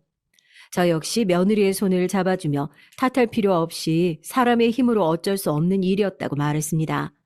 그렇게 한참을 울다가 쓰러져 잠든 며느리를 두고 저희는 병실을 나왔어요. 때마침 아들이 헐레벌떡 뛰어오더군요. 아내가 남긴 문자를 본 듯 했습니다. 저희를 보자마자 어떻게 된 일이냐고 묻더니 결국 수술을 해야 했단 말에 한동안 말을 잃은 듯 서 있었어요. 저는 아들의 어깨를 토닥였습니다. 누구 잘못도 아니고 어쩔 수 없이 벌어진 일이야. 누구 탓할 일이 전혀 아니다. 바보같이 애 하나도 못 지키고. 이 녀석아 어디 그런 말이 있어. 갑자기 그렇게 될 거라고 누가 생각하고 누구 탓을 하는 거야? 아니 그래도가 어디 있어. 아무리 생각이 없기로써니 그런 말을 입에 올리다니. 네가 진짜 정신이 제대로 박힌 놈이냐? 세아가 앞에서 그런 말 뻥끗만 해봐라. 내가 그날로 네 놈 다리를 부러뜨릴 테니까. 불같이 화를 내는 저와 아내의 반응에 아들도 눈치가 보이는지 알겠다고 말했어요. 하지만 누가 봐도 뚱한 얼굴로 병실로 들어갔죠. 표정 관리를 하란 말도 소용이 없었습니다. 며느리는 그런 아들의 얼굴을 보더니 이를 악물고는 고개를 돌려버렸죠. 아들은 그날 잠깐 얼굴을 보이고는 퇴원날 때까지 나타나지 않았어요. 사건 이후 아들과 며느리 사이는 눈에 띄게 벌어졌습니다.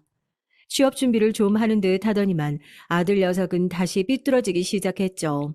매번 친구 집에서 자고 온다고 했지만 PC방에서 밤을 새워가며 게임에 빠져 있는 것 정도는 안 봐도 비디오였습니다.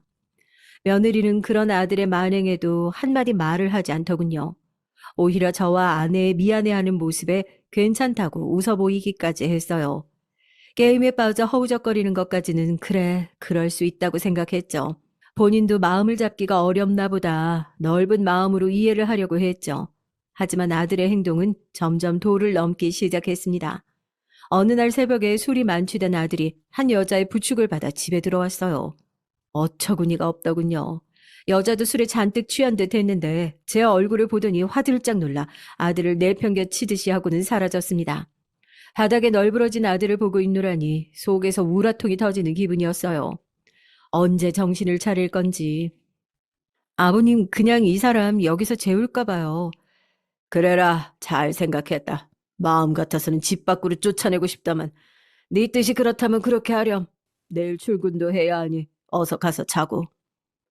아버님도 이번 주가 마지막 출근이시죠? 너무 무리하지 마시고 천천히 정리하세요. 며느리는 방에서 이불을 가져오더니 아들에게 덮어주더군요. 저는 그냥 두지 뭐하러 그러느냐고 했지만 며느리는 웃기만 했습니다. 다음날 가족들은 널브러진 아들을 보고서도 다들 모른 척하고 출근 준비를 시작했죠. 소란스러운 소리에 깬 아들이 방치된 자신의 모습에 화를 냈지만 그 누구도 대꾸하지 않았어요. 야, 넌 내가 거실에서 자고 있는데 그냥 두고 들어가냐? 말 조심해라. 어디서 야란 소리를 함부로 내뱉고 있어. 아니, 남편이 술에 취해 들어왔는데 그걸 그냥 방치하는 게 무슨 와이프예요. 진짜 못 배운 티 내기는. 당신이 적어도 자기 발로 취해서 들어왔으면 그랬겠지. 늦은 시간까지 여자랑 술 마시다 못해 여자가 여기까지 데려왔는데 내가 뭐가 이쁘다고? 그래도 네가 할 도리는 해야 할 거 아니야. 당신부터 할 도리 하고 도리를 따지지 그래. 난 당신 아내지 당신 보모가 아니야. 며느리의 말에 아들이 버럭 소리를 질렀습니다. 시부모님들과 함께 산다고 그동안 집에서 큰 소리 한 번 안 내던 며느리였기에 내심 놀라기도 했지만 저와 아내는 조용히 보고만 있었어요. 하지만 아들이 금방이라도 주먹을 휘두를 것처럼 보이기에 들고 있던 숟가락을 3개 식탁에 내려놓았습니다. 네가 뭘 잘했다고 소리를 높여? 세아가 하는 말에 틀린 말이 하나라도 있냐? 네가 취직을 하기를 했어? 아니면 그 준비를 하기라도 했어? 사춘기도 아니고 게임에 빠져 집에도 안 들어오는 녀석이 어디서 큰 소리야? 아버지 누구 편이세요? 아이, 저도 제대로 살려고 했다고요. 내 가정을 깨버린 건 저 사람이란 말입니다. 애도 잃어버리고. 저는 더 이상은 참지 못하고 벌떡 일어났어요. 하지만 며느리의 행동이 더 빨랐습니다. 철썩 소리와 함께 아들의 얼굴이 돌아갔어요. 며느리는 크게 흥분한 것도 아니었습니다. 고요하게 아들을 노려보고만 있었죠. 아무리 철이 없어도 그렇지. 해야 할 말과 하지 말아야 할 말은 구분했어야지. 당신이 나보다 더 힘드니? 정말 아무리 어리다고 해도 이렇게까지 철부지인 줄은. 야, 네가 지금 날 쳤어? 아들은 분한 듯 며느리에게 달려들려고 했지만 저는 그런 아들의 팔을 붙들고 밖으로 나갔습니다. 거실로 나와서도 아들은 씩씩거리며 주방을 노려봤죠. 저는 아들에게 정신 차리라고 소리를 버럭 질렀습니다. 그리고는 도대체 무슨 생각을 하고 사느냐는 말과 함께 가정을 이뤘으면 적어도 책임감을 키워야 하지 않겠냐며 따끔하게 잔소리를 했죠. 하지만 아들은 제 말 따위는 들리지 않는 것 같았습니다. 다 필요 없다고 말하며 집을 나가버렸죠. 며느리는 죄송하다고 했지만 저도 아내도 오히려 우리가 더 미안한 마음에 역으로 사과를 했답니다. 그리고 출근한다고 자리에서 일어난 며느리를 보면서 저와 아내는 마주보고 한숨을 내쉬었죠. 제 마음은 무척이나 복잡했습니다. 귀한 딸내미 고생만 시키는 것 같아 마음이 아팠죠. 그런 며느리에게 상처만 주는 못난 아들놈이 원망스럽기도 하고요. 그렇게 둘을 그냥 둬도 될까 걱정이 되기도 했죠. 이러다 못 살겠다고 하면 어떻게 해야 하나 별의별 생각이 다 들었답니다. 그렇게 몇 달의 시간이 더 흘렀어요.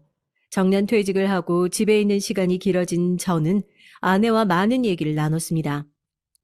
아내는 앞으로 제가 원하는 일이 생길 때까지 집에서 푹 쉬었으면 좋겠다고 말했죠.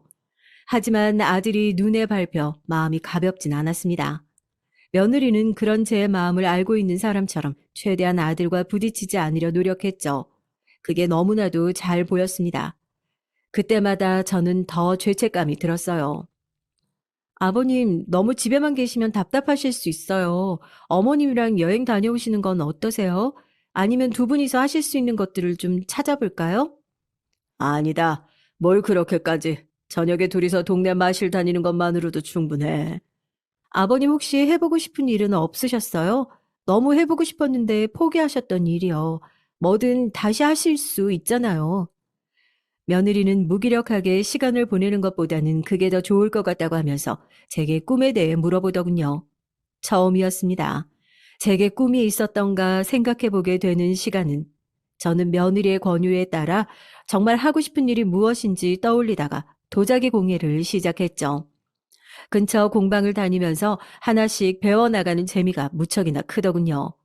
다른 가족들은 제가 뭘 하든 크게 관심이 없었지만 아내와 며느리만큼은 달랐답니다. 제가 뭘 만들어 보여주면 별것도 아닌데 호들갑을 떨면서 감탄해 줬죠. 특히 며느리는 자기 이름이 적힌 컵을 꼭 만들어 달라고 조르기도 했답니다. 하지만 저의 즐거움과는 반대로 집안 분위기는 점점 더 흉흉해졌습니다. 제가 염려했던 점들이 현실이 되어 가는 것 같았어요. 아들 내외는 이제 저와 아내와 상관없이 언성을 높이며 싸우는 일이 잦아졌죠. 당연히 그 원인은 아들에게 있었고요. 아들의 망나니 짓을 참는 것은 부모인 제가 봐도 보통 인내심으로는 할 수 없는 일이었거든요. 당신이 유흥비로 한 달에 얼마 쓰고 있는지 알아? PC방에 술집에 도대체 얼마를 써야 속이 시원하겠어? 야, 내가 한 달을 쓰면 얼마를 쓴다고 고작 200만 원 쓴 거 가지고 이렇게 소리 지를 일이야? 고작? 당신은 그 200만 원 벌어본 적은 있어? 아니, 단돈 100만 원이라도 벌어본 적 있냐고. 취업 준비는커녕 놀러 다니게 바쁜 당신을 내가 언제까지 참아줘야 돼? 참아줘? 야, 뭘 참아줬는데? 하루가 멀다 하고 소리 지르고 잔소리하고 이렇게 사람을 들들 볶는데 내가 집에 들어오고 싶겠어? 얼굴 보고 얘기하고 싶겠냐고. 숨이 막혀. 이제 여기 있으면 알아? 난 당신 꼴 보고 싶을 것 같아? 무능력한 것은 둘째치고 스스로가 달라질 생각조차도 하지 않는데 내가 당신을 어디까지 이해해야 하는지 이제 나도 모르겠다. 두 사람이 싸우는 소리를 밖에서 듣고 있자면 내 자식이지만 정말 아들 녀석이 치가 떨릴 정도로 징그럽더라고요. 어떻게 저렇게 생각이 없을 수가 있나. 며느리한테 미안한 마음만 자꾸 들었죠. 아내와 저는 이대로 둘 수 없다는 생각에 아들을 따로 불러 얘기를 해봤지만 씨알도 먹히지 않더군요. 좋게 얘기를 시작해도 결국은 저희 잘못이라 외치는 아들의 모습에 더 이상 할 말도 없었습니다. 이게 다 아버지 어머니 때문이잖아요. 아, 이렇게 저를 키우셨으면 이제 와서 저더러 어쩌라고요. 너도 성인이다. 언제까지 부모님 탓만 하고 살 거야? 그래, 할머니가 너 오냐오냐 하실 때 내가 제대로 엄하게 잘못 가르치지 못한 건 사실이지만 그렇다고 계속 내 탓만 하면서 살 거야? 성인이면 이제 자신의 말에 책임질 줄도 알아야지.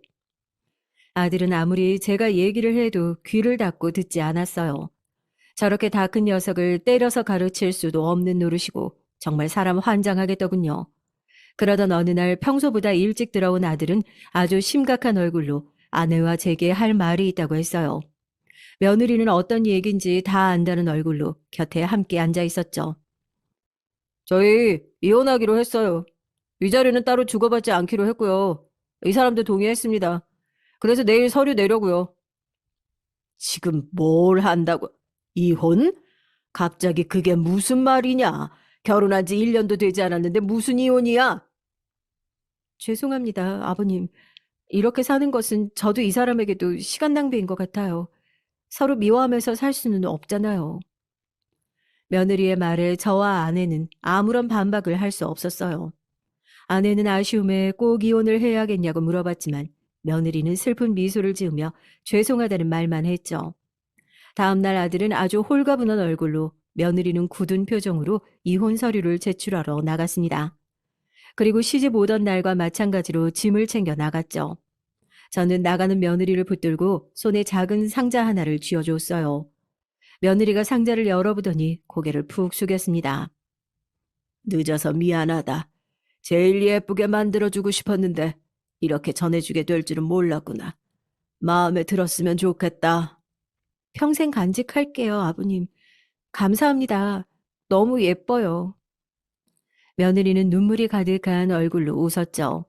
사돈 총각은 우리가 원망스러웠을 텐데도 저희를 보며 그동안 감사했다고 꾸벅 인사를 하고는 아내에게 편지를 쥐어주고 나갔습니다. 아침 저녁으로 챙겨주던 따뜻한 밥에 늘 마음 든든했다고 절대 잊지 못할 것이라는 말에 아내는 한참을 울었습니다. 그렇게 며느리와 이별을 해야 했어요. 그 뒤로도 문득 며느리가 생각나는 일이 많았습니다. 도예를 시작한 이후 처음으로 제가 디자인한 화병이 완성됐을 때도 아내가 병원에 입원했을 때도 생각이 났죠. 세아가 잘 지내고 있겠죠? 사돈 총각도 한번 봤으면 좋겠는데. 보러 가면 되지. 당신 태어나면 만나러 갑시다. 아내는 아쉽게도 그 소원은 이루지 못하고 눈을 감아야만 했죠. 장례식장에 앉아 있는데 며느리에게 연락을 하고 싶은 생각은 굴뚝 같았지만 결국은 말하지 못했습니다. 아들은 그 이후로도 정신을 못 차리고 이리저리 방황하더니 아내가 죽고 나서 무슨 바텐더를 하겠다고 바에 취직을 했어요.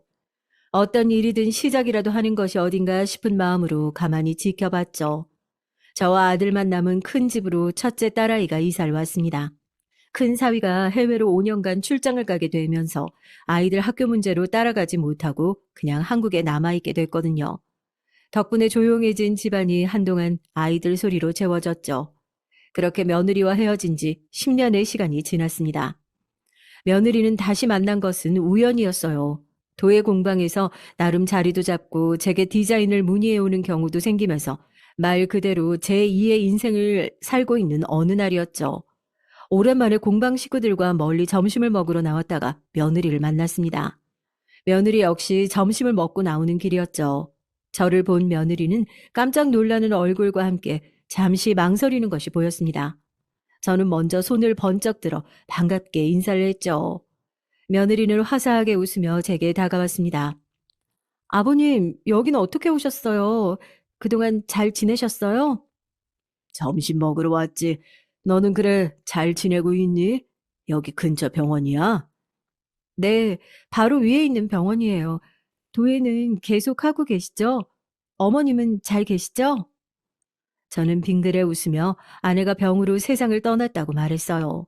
며느리의 눈에 금방 눈물이 차오르는 것이 보였어요. 저는 마지막까지 며느리를 보고 싶어 했다고 말해줬죠. 짧은 만남이었지만 며느리가 활기차게 살고 있는 것 같아 기분이 좋았습니다. 다시 볼 일은 없을지 모르지만 이렇게라도 며느리의 밝은 얼굴을 보는 것만으로도 만족스러웠어요. 저는 우리의 만남이 여기서 끝일 거라고 생각했습니다. 그래서 헤어지는 뒷모습을 보면서 모든 일이 잘 풀리기를 바랄 뿐이었죠. 하지만 제 생각과는 다르게 며느리를 곧 다시 만나게 됐습니다. 며느리가 제가 일하는 공방으로 찾아왔더라고요. 밝게 인사를 하면서 헤어졌던 것이 엊그제 같은데 며느리는 그 짧은 사이에 반쪽이 된 얼굴로 찾아왔어요. 저는 심장이 덜컥 내려앉는 기분이 들었습니다. 무슨 일이냐? 얼굴이 왜 그래? 무슨 일이라도 생긴 거야? 아버님, 진짜 제가 염치도 없지만 정말 죄송한데요. 진짜 제가 진정하고 천천히 얘기해 보렴. 괜찮아, 진정하고. 저는 딸꾹질까지 하는 며느리를 차분하게 진정시키고 무슨 일인지 말해보라고 했어요. 눈앞에 냉수를 몇 잔이나 비운 며느리는 어렵게 말을 꺼냈습니다. 사돈 총각이 미국에 건너가서 공부를 하는 중인데 사고를 당해 당장 수술을 해야 한다고 말이죠. 그런데 병원비가 워낙 비싼 나라다 보니 가진 돈을 다 넣어도 1,000만 원이 부족한데 어디 빌릴 곳이 없더라고 얘기를 했죠. 제가 지금 하는 소리가 얼마나 말도 안 되는 소리인지 잘 알고 있어요, 아버님. 그런데 정말 부탁드릴 곳이 없어요. 진짜 아버님 죄송해요. 내가 알아보마. 사돈 총각이 사고 났다는데 얼마나 놀랐겠니. 그래, 내가 가진 돈을 끌어보면 1,000만 원은 될 게다. 저는 하염없이 울기만 하는 며느리의 어깨를 다독이며 말했습니다. 1,000만 원이 쉬운 돈은 아니었어요. 얼마 전 아들이 바를 열겠다고 말하며 도와달라는 말에 이미 퇴직금 대부분이 들어간 상태라 제 상황도 빠듯했죠. 하지만 모르겠다고 말하고 넘기기에는 제 마음이 너무 불편했습니다. 그래서 우선은 제게 남아있는 돈과 최근 공방 일을 하면서 벌어들인 돈과 지금 주문받은 돈까지 값을 받아 합해보니 겨우 1,000만 원은 되더라고요. 그렇게 모은 돈을 며느리에게 송금했습니다. 며느리는 이 은혜는 무조건 갚겠다고 하면서 미국행 비행기를 탔죠. 그렇게 며느리를 보내고 며칠 뒤 아들이 바 운영을 하는데 돈이 필요하다고 제게 돈을 좀 빌려달라고 말했어요. 이미 바 여는데 필요하다고 해서 도와줬는데 더 이상 뭘 더 바라는 게냐? 이제 가게 오픈했으면 앞으로는 네 힘으로 벌어야지. 초반에 자금이 좀 필요하다고 몇 번이나 설명을 드려요. 자리를 잡기까지는 마이너스일 수밖에 없다니까요. 그러지 마시고 좀 도와주세요. 잊었어? 바를 여는 것까지만 도와주기로 약속하기로 했잖아. 그때 분명히 내가 말했지. 앞으로 어떤 일이 일어나도 그것은 다 네 책임이고 네가 알아서 해야 한다고. 더 이상 나한테 와서 손 벌릴 생각하지 마라. 아니, 다른 집 부모들은 집이든 가게든 다 턱턱 해주는데 왜 아버지는 안 해주세요? 남들처럼 해줄 능력이 없으면 낯을 말든가요. 마지막이라는데 끝까지 이렇게 나오실 거예요? 저는 어처구니 없는 아들의 말에도 단호하게 거절했습니다. 솔직히 말하면 며느리에게 돈을 다 건네는 바람에 제 수중에 남아있는 돈 자체가 거의 없는 거였죠. 하지만 이런 속사정을 알 리가 없는 아들은 첫째 딸 아이에게도 손을 벌리며 도와달라고 했습니다. 첫째 역시 저와 비슷한 입장이었죠. 아버지가 지금까지 도와주신 것만으로도 충분해.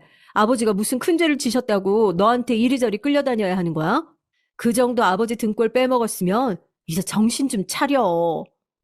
누난 모르면 가만히 있어. 아버지가 어디 그냥 주신 줄 알아? 나더러 수익의 10%를 받아가겠다고까지 하신 분이야. 공짜가 아니었다고. 그럼 너는 아버지가 조건도 대가도 없이 그 큰 돈을 너한테 주실 거라고 생각했어? 사람이 염치라는 게 있어야 할 것 아니야. 정신 차리고 일 더 크게 벌릴 생각하지 말고 네가 할 수 있는 선에서 부지런히 해낼 생각을 해. 첫째의 으름장에 아들 역시 더 이상 돈을 달라는 말은 하지도 못하고 포기하고 말았죠.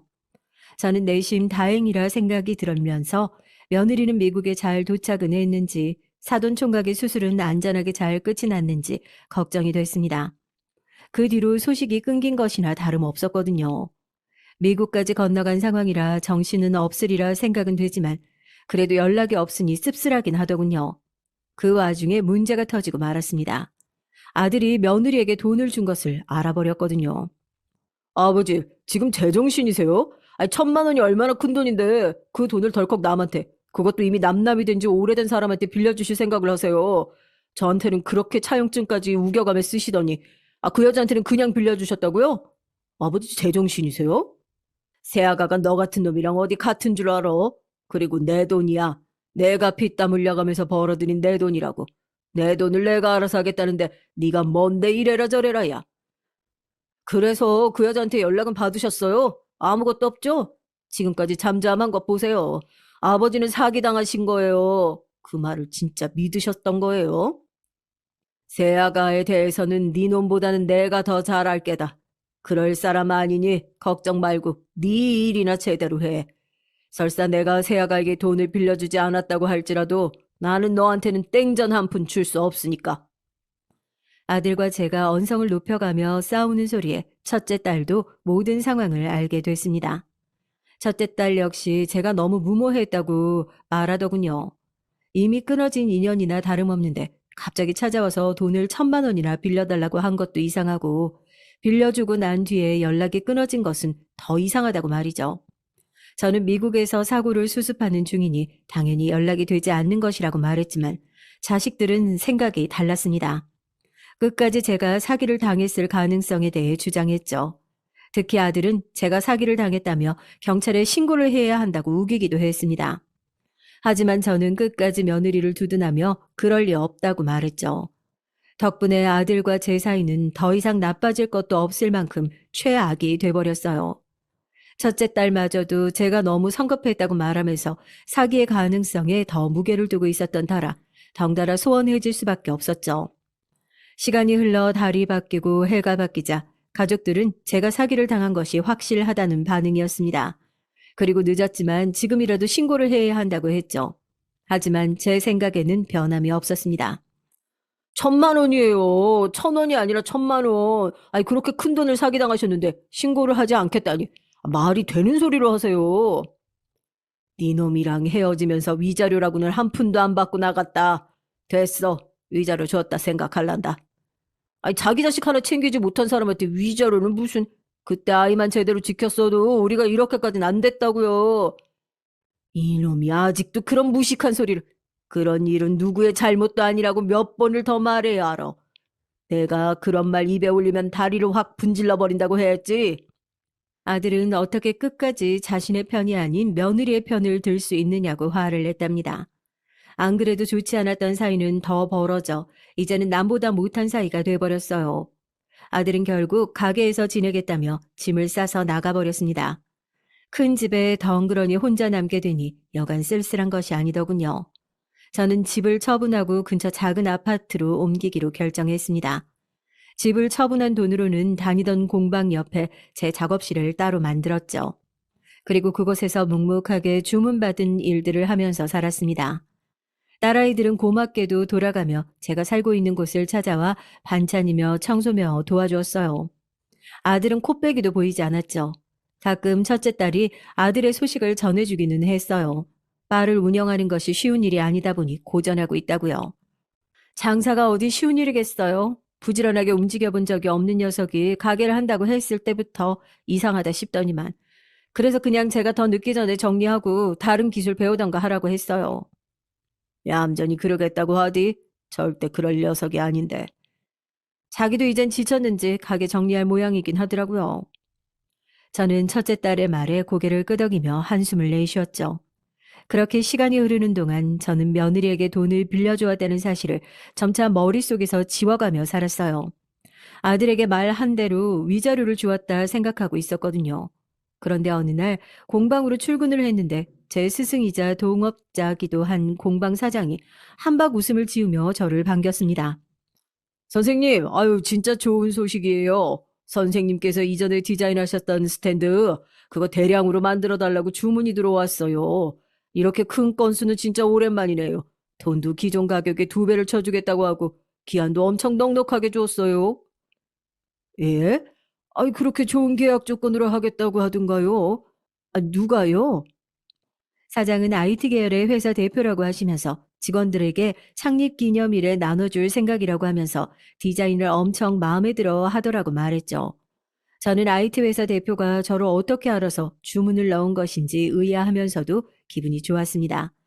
사장은 오후에 직접 계약을 하러 오기로 했다고 하면서 저만큼이나 기분이 좋아 보였어요. 오후가 되고 긴장되는 마음으로 기다리는데 문이 열리고 낯이 많이 익은 한 남자가 들어왔습니다. 저는 어디서 봤지 요리조리 얼굴을 뜯어보면서 기억을 뒤적거렸죠. 그리고 순간 며느리와 참 많이 닮았다는 생각이 들었습니다. 놀란 눈으로 바라보자 남자가 씩 웃으며 제게 꾸벅 인사를 했어요. 그동안 잘 지내셨습니까? 저를 기억하시겠는지요? 어이구, 사돈 총각 맞지? 사고가 났다고 하더니만, 아, 이제 괜찮은 건가? 네, 누나를 도와주신 덕분에 이렇게 수술도 성공적으로 했고, 무사히 졸업도 해서 자리도 잡았습니다. 한국에 오자마자 제일 먼저 찾아오고 싶었어요.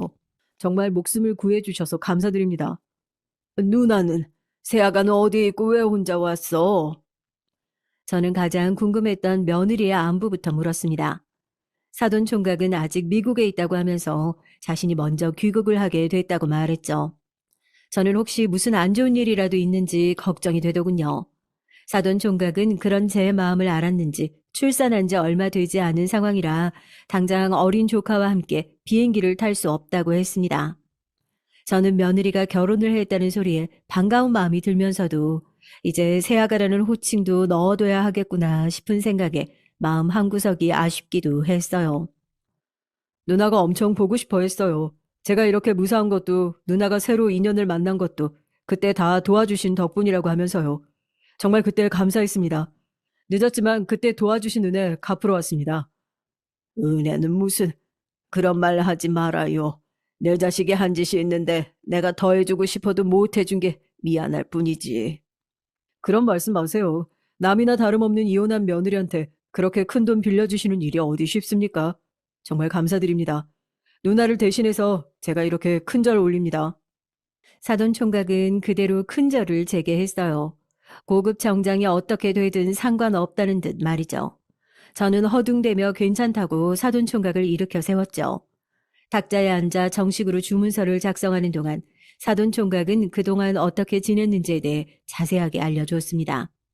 며느리가 미국에 도착하고 나서 얼마 되지 않아 핸드폰을 도난당하는 바람에 연락을 할 수가 없었다는 얘기도 하더군요. 누나는 빨리 한국으로 오고 싶어 했는데 계획이 좀 바뀌었어요. 제 병간호 하면서 인테리어 공부를 시작했거든요. 센스가 있었는지 대학에 합격을 하면서 귀국이 늦춰졌어요. 그러다 매형도 만났고요. 아유, 일이 잘 풀리고 있는 것 같아서 너무 다행이네. 다행이야. 누나 오면 다시 인사드리겠습니다. 그리고 이번 주문건 잘 부탁드려요. 저희 거래처 분들이랑 직원들에게 나누어 줄 것들 따로 주문 넣었습니다. 저는 이렇게 잊지 않고 찾아와줘서 고맙다는 말을 했습니다. 사돈 총각은 봉투를 내밀며 그때 빌렸던 돈에 이자까지 붙였다고 말을 하며 또 오겠다는 말만 남기고 갔죠. 봉투에는 2천만 원 수표가 들어 있었습니다. 너무 놀란 저는 바로 뒤따라 나갔지만 벌써 타고 온 차는 출발한 상태였어요. 봉투 안에는 작은 메모가 있었습니다. 며느리의 글씨체였죠. 빌려주셨던 돈입니다. 과하다 생각하지 마시고 받아주세요. 당시 제게 빌려주셨던 1,000만 원은 이보다 더 큰 가치가 있었습니다. 저는 고이 메모를 지갑에 넣고는 수표를 챙겨 은행으로 향했습니다. 사돈 총각이 다녀갔다는 소리를 어디서 들은 것인지 아들에게서 연락이 오더군요. 얼마를 돌려받았는지 묻는 아들에게 더 이상 관여할 부분이 아니라고 딱 선을 긋고는 전화를 끊어버렸죠. 그 뒤로 몇 번이나 연락이 왔지만 저는 깔끔하게 무시를 했습니다. 아들은 그런 상황이 답답했는지 집으로 찾아왔더라고요. 아, 왜 전화는 아예 안 받으세요? 네가 무슨 말을 할지 불보듯 뻔한데 내가 받을 이유가 있나? 너한테 줄 돈은 한 푼도 없으니까 누나들 말처럼 가게 접고 기술이라도 익힐 생각해. 돈 얘기 아니거든요. 아, 그리고 어차피 가게 정리하는 중이니까 잔소리 좀 그만하세요.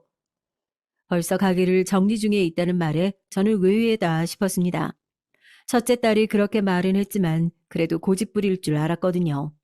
정신을 좀 차린 것인가 약간의 기대감이 들기도 했습니다. 하지만 사람은 고쳐 쓰는 것이 아니라고 본성이 어디 가겠어요.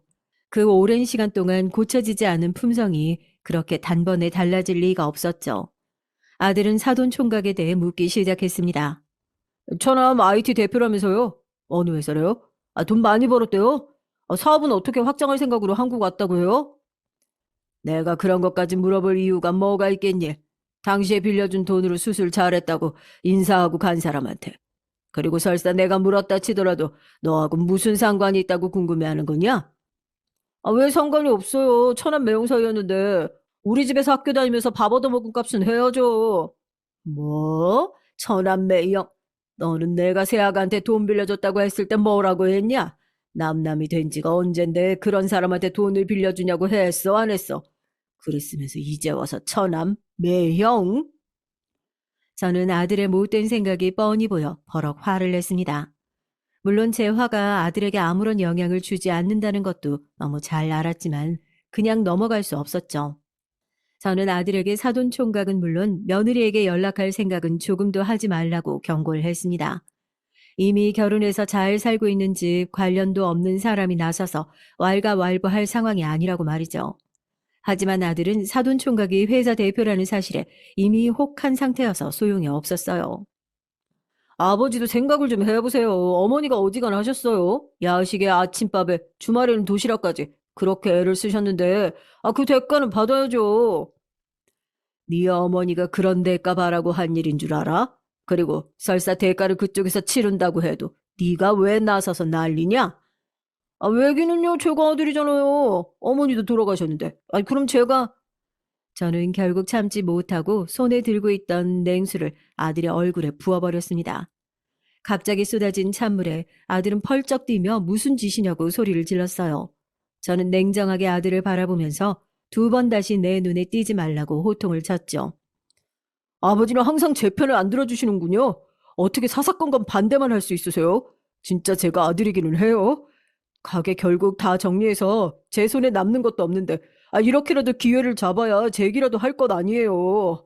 아버지한테 도와달라고 하는 것도 아닌데 왜 그러세요? 제기? 기회? 이놈아, 사돈 총각이 왜 네 제기의 기회야? 너하고 아무 관련 없는 사람이다. 설사 관계가 있다고 하더라도 네가 할 말이 아니지. 네가 세아한테 어떻게 했는데. 그리고 이만큼 키워줬으면 부모 할 도리는 다 했다. 앞으로는 네 인생 네가 알아서 살아. 나도 이제 아들 없다 생각하고 살란다. 그리고 사돈 총각이든 세아가든 찾아가기만 해봐. 내가 호적에서 파버리는 것으로는 안 끝날 테니. 저는 공방 구석에 있는 빗자루를 들어 먼지를 쓸어내듯 아들을 내쫓았습니다. 아들은 어떻게 자신에게 이럴 수 있느냐며 난리를 쳤지만 저는 단호하게 더 이상 부모 자식 인연은 없다고 말했어요. 아들 역시 앞으로 아버지는 없는 셈 치겠다고 하면서 공방 입구에 있는 그릇들을 발로 차고는 나가버렸습니다. 산산조각이 난 그릇이 꼭 제 마음 같았어요.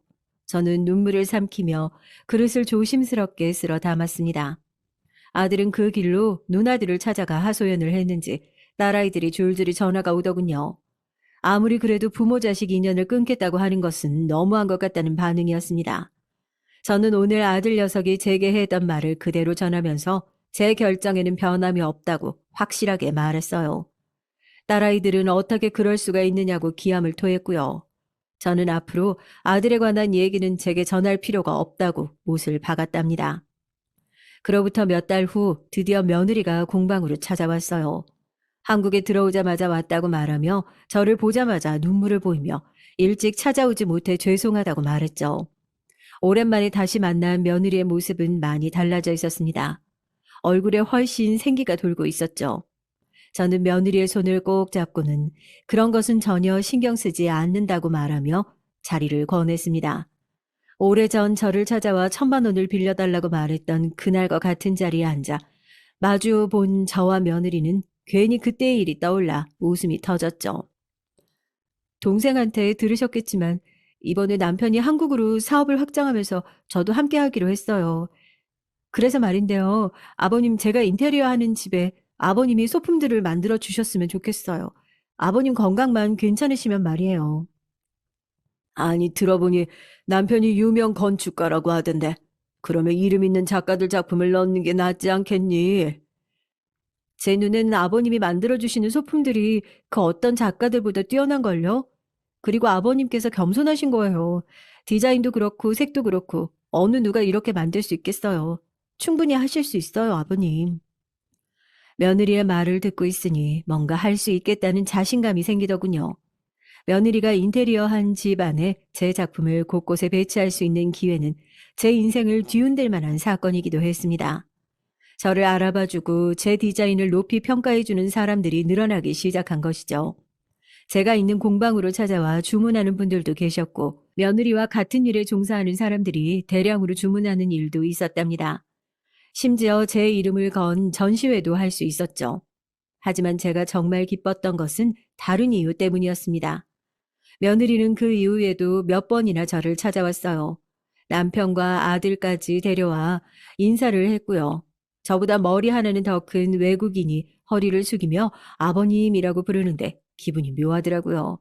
그래도 이제는 아버님과 새아가라는 호칭을 쓰면 안 되지 않을까 싶은 생각이 들었는데 며느리는 아니더라고요.